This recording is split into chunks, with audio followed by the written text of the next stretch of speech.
Sometimes we may already be intelligent in all kinds of worldly knowledge, yet when it comes to sitting in meditation and making the mind stop and become still, it's difficult to do. This is because we have trained our minds to think, imagine, and fabricate about studies, work, and worldly affairs. Through this, we gain wealth and money, which are necessary for our lives, but we still have not yet encountered true happiness. Therefore, the Buddha came to teach us how to find true happiness, because defilements deceive us into thinking that once we obtain something, then there will only be happiness. But worldly happiness must be exchanged for many different things. The little time we have, less than 100 years, gradually disappears day by day, yet we still spend every day running after happiness. Therefore, when we begin to see the disadvantages and dangers, seeing that our life becomes shorter every day, every moment, every second, we will realize that the happiness we struggled to grasp never truly stays. We cannot store happiness away. Once happiness arises, no matter how great it is, it arises, remains briefly, and then passes away. We cannot deposit happiness somewhere and later withdraw it when suffering comes and we no longer want the suffering. When we do not have enough cash to spend, if we have deposited money in the bank, we can withdraw it because we have accumulated a lot. Even when the cash we have is gone, we still have enough to spend because we have stored money, gold, and valuables. This applies to material things, but for mental phenomena, it is not like that. Even suffering, once it arises, cannot be stored away either, and we don't want to keep it anyway. But even though we want to preserve happiness, we cannot preserve it, because feelings of body and mind naturally arise, remain, and pass away. Therefore, we must reflect that human life is truly very short. Sometimes the Buddha compared it to dew on the tip of a blade of grass. Once the sunlight touches it, it immediately dries up. It is that quick, that fast. But while we are still young, it seems long, very long, and as though life only continues growing and prospering. When people become older, around 70 years old, they begin to see that if they truly live to 100 years, only 30 years remain. Most people die around 90 before reaching 100. This means that a person aged 70 may only have around 20 years left, or perhaps just 10 or 15 years. Of course, it is uncertain. Sometimes younger people also pass away before their time in this world. Yet sometimes they depart because of karmic results, leading them to enjoy heavenly merit. It is like the Dewas, the celestial beings, walking in Tawatingsa heaven, admiring the flower gardens. One Dewa descended to be reborn in the human world, lived for 50 years, died, and then returned once again to the celestial garden in the Tawatingsa heaven realm. Only half a day had passed there, yet 50 years had passed in the human world. This is called still having merit remaining, from a Dewa to a human being, and from a human being back to a Dewa. There are indeed disciples of the Buddha who accumulated parami, spiritual accumulations, over many lives, alternating between heavenly and human realms, until finally attaining arahantship. But even so, we must not become heedless. When we reflect that human life is so short, not knowing when separation or death will come, we cannot afford to be careless. But recollecting death is not meant to create fear or depression. It is meant to arouse effort, perseverance, and awakening. And awakening itself means non-heedlessness.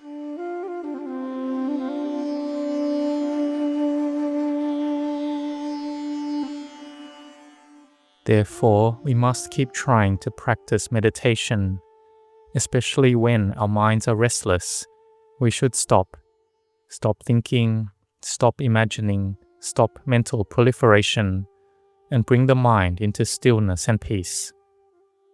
In the beginning, no one can make the mind peaceful easily, except for those who have already developed much spiritual accumulations. When they sit in meditation, before long, the mind becomes calm and bright. For example, Venerable Ajahn Rien Dhamma once experienced great restlessness and deep weariness as a layperson. He was sitting on the back of a buffalo herding it, and he felt utterly weary of everything. Then suddenly the mind became peaceful, unified, and completely radiant. This shows that he had already trained in samadhi, concentration, extensively in the past. The accumulated training gathered together and allowed him to see clearly. But if we have not yet trained to that extent, we must continue trying. Perhaps we only have a little samadhi, which we may even have experienced upon as children. For example, while bowing to the Buddha, recollecting the qualities of the Buddha, feeling rapture, joy, and fullness of heart, or having offered alms, or listening to the Dhamma, and sometimes the heart naturally becomes uplifted and fulfilled. Or when attending an ordination ceremony, whether it is our child, relative, or close friend ordaining, we feel deeply joyful in the goodness they are about to cultivate. Wearing the ochre robe, which is carrying the victory banner of the Arahants, and continuing the life of the Buddha's dispensation, then we feel full and happy inside. This itself is a arising of the quality of samadhi. So we should recollect this image often, even though that merit has already arisen and ceased, but we keep recollecting it again and again. When recollection becomes frequent, then merit also arises frequently. In this way, samadhi develops. Reflection itself can become a cause for samadhi to arise. In today's chaotic society, to enter deeply into samadhi, all the way to the fourth jhana, absorption, requires someone who has already trained extensively before. But in the beginning, even khanika samadhi, just a little concentration, is already good. Simply feeling inwardly joyful and uplifted is enough. When this joy and happiness arises frequently, they become more and more continuous. The heart becomes deeply fulfilled, the body feels light, the mind feels light, and what is called upacara samadhi, access concentration, can arise. There may still be small thoughts appearing, but we continue practicing, cultivating, and reflecting regularly. Eventually, samadhi deepens further. Then, in contemplating the body, we truly see this bodily heap as merely a mass of elements. It is no longer us. There is no being, no person, no self, no me or them. It is simply natural elements breaking apart and dissolving. When the mind directly sees this dissolution through insight knowledge, the heart begins to empty. The emptiness becomes more and more, and immediately enters another dimension of experience. It is a dimension where the mind feels that the fetters binding the heart, the sense of self and identity, are being cut away. The mind reaches a feeling of no self, no identity at all, becoming entirely like empty space, moving towards emptiness. Then we will clearly see that this path is truly the path leading to genuine happiness.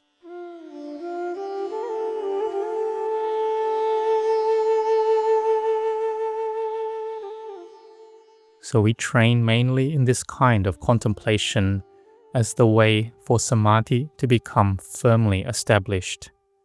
It saves time and doesn't waste time. Venerable Ajahn said that training oneself to see heaven and hell wastes a great deal of time. He himself had already practiced it and attained it, but after attaining it, he saw that it was not of tremendous benefit. Still, it could be useful for great elders to teach and inspire faith in others, encouraging them to practice. But directly speaking, if one wishes to awaken to the inner Buddha, one must use vipassana, insight, to develop samadhi and wisdom. Therefore, we can practice at home and at work. In fact, if we're able to practice amidst busyness and confusion, it shows that our minds are trained even better than when staying only in peaceful places.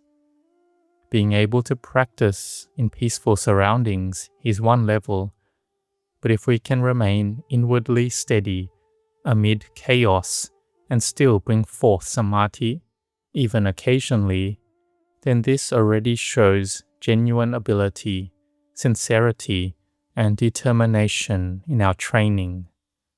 So we must keep persevering and striving, training ourselves to see the truth that the things we perceive externally only appear stable and secure. For example, some countries once appeared extremely stable, possessing the world's strongest economy, attracting many tourists and investors. It seemed as though such prosperity would continue forever, until the end of time.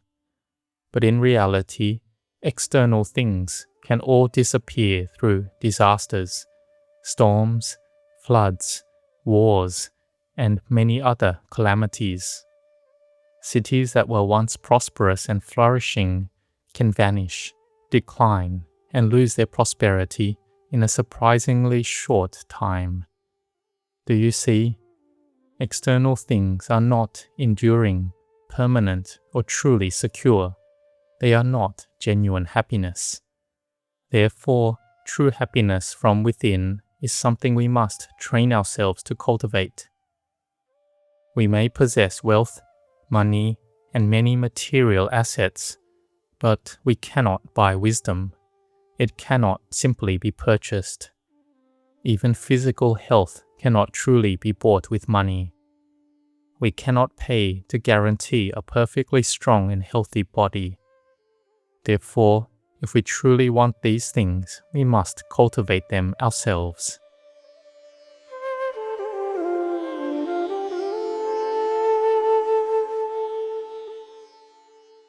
Especially this inner cultivation of meditation cannot be divided and shared with one another. We each must practice it for ourselves. The Buddha said that he was merely the one who points the way, showing the path to those who are lost, uncovering what is concealed, turning upright what has been overturned, guiding those who have lost their way. That is what the Buddha exclaims.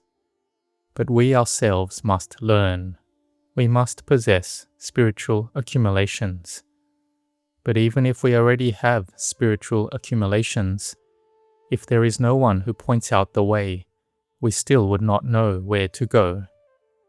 Even if we have the spiritual accumulations to see the Dhamma, know the Dhamma, and attain realization, we still must rely on the teachings of the perfectly self-awakened Buddha to guide and direct us. When the Buddha was still living, he himself directly guided people. Later, the great elder monks learned the Dhamma, realized the Dhamma, understood the Dhamma, and they too became guides pointing out the way. Afterwards, we can also learn from the Dhamma itself by reading Dhamma books, understanding the teachings, and practicing accordingly. In this way, the Dhamma itself becomes our guide, and by walking along that path, we can eventually attain realization as well. Like Venerable Ajahn, he did not really have a teacher guiding him directly. He learned through his practice, through studying texts and scriptures, through knowledge, and through the Dhamma becoming increasingly clear within samadhi, until he knew the way for himself. This was because he possessed immense spiritual accumulations, that of a great disciple of the Buddha, and in the past he had even aspired towards Buddhahood. Therefore, many of his disciples, when they took birth, were beings whose spiritual accumulations had already matured. More than 100 of them became arahants, possessing psychic attainments and deep meditative absorptions, continuing down to our Venerable Ajahn Chah. Therefore, we are fortunate to have had the opportunity to pay respects to such teachers, to study from them, and to listen to the Dhamma from them. We then bring their teachings to contemplate and to practice, so that we may truly know the Dhamma. This is what it means to abide in heedfulness. The Buddha already taught us, all of you should abide in heedfulness, because life is uncertain. But people always like to say, we still have time. Yet in reality, do you realize that with every breath, our time is gradually decreasing? Everything deteriorates and fades away. This is the three characteristics. Everything constantly decays. They are impermanent, unsatisfactory, and not self. This body, technology, and everything we possess, once the breath ends, everything is gone. Yet while we are still alive, suffering arises due to various conditions because of our attachment and clinging. Suffering exists because of clinging, and suffering continues because of craving. Venerable Ajahn Chah taught this Dhamma teaching. The Buddha taught the three characteristics. All conditioned things are impermanent, unable to remain in the same state, and are not self or belonging to self. Today we may be healthy. Tomorrow we may be lying in a hospital bed. Sometimes we are praised, and sometimes people criticize us. Therefore, the way out is to practice Dhamma, to return and look at the mind, to train in sila, samadhi, panya, morality, concentration, and wisdom, to cultivate our minds so that it can know the mind in time as things arise. This is not about running away from the world. It's not escaping the world, but truly understanding it. When one clearly knows and sees the world, one rises above it. This is called lokuttara, the supra-mundane. So we should use the time we still have wisely and not live heedlessly. We should recollect death from time to time so that we do not become deluded. We should not become lost in attachment to this and that, but return to training mindfulness, returning awareness back to our mind, observing what sense objects that are fabricating and conditioning our mind. Contemplate until emptiness begins to arise. Continue until the mind becomes still and peaceful. Then samadhi enters the mode of vipassana, that is, true insight and direct seeing. Seeing all things, seeing the body itself as dissolving away, breaking apart. When this is directly seen by the mind, it will never return to delusion in the same way again. It becomes something stable and certain.